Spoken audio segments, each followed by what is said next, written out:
के बहनों और भाइयों, अस्सलाम वालेकुम। एक लड़की को बेसमेंट में बुलाया गया, वैन वाले ने उसको बुलाया बेसमेंट में कि मेरी बात सुनो, फीस के हवाले से कोई बात करनी थी।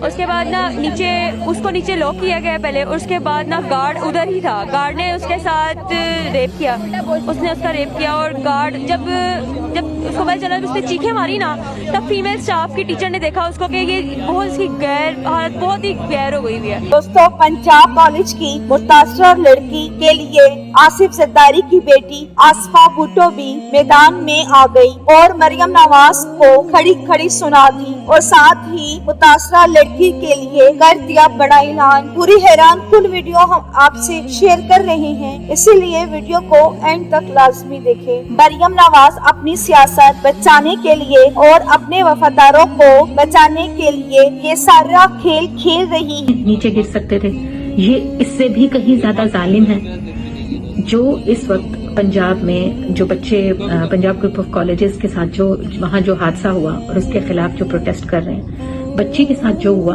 वो एक अलग जुल्म है। और उसके बाद फिर आपने मजीद जुल्म का बाजार गर्म कर दिया, बच्चों को भी आईसीयू में पहुंचा दिया अपना जुल्म करके। आपने पंजाब पुलिस को तो बिल्कुल नून लीग ने अपना एक मिलिटेंट विंग बना लिया, जैसे पीपल्स पार्टी ने सिंध में बना रखा, आपने वहां पे बना लिया। जब मरियम नवाज साहिबा एक खातून वजीर आला बनी थी तो हमारे कुछ खुशफहम लोगों ने कहा था कि अब तो जी मदरली टच आएगी, अब तो खातून वजीर आला बनी। हालांकि हम तो जानते थे कि वो नवाज। एक और बात बताएं, अभी जो यहाँ प्रेजल वैन थी उसमें कितने वो क्या हुआ वहाँ पे? उसमें काफी पीयू के लड़के लड़कियां और हमारे भी काफी बॉयज गए पीजीसी के। तो वो क्या तोड़ फोड़ कर रहे थे, क्या वजह थी? तोड़ फोड़ इसलिए कर रहे थे क्योंकि वो उनकी बात सुनने के लिए बाहर नहीं आ रही थी, तो फिर उन्होंने तोड़ फोड़ ही करनी। इंसाफ चाहिए, उस लड़की के लिए इंसाफ चाहिए, क्योंकि अगर आज इसके लिए इंसाफ नहीं उठेगा ना तो कल को किसी और माँ बहन के साथ भी हो सकता है, और हम नहीं चाहते कि अगला केस भी उठे।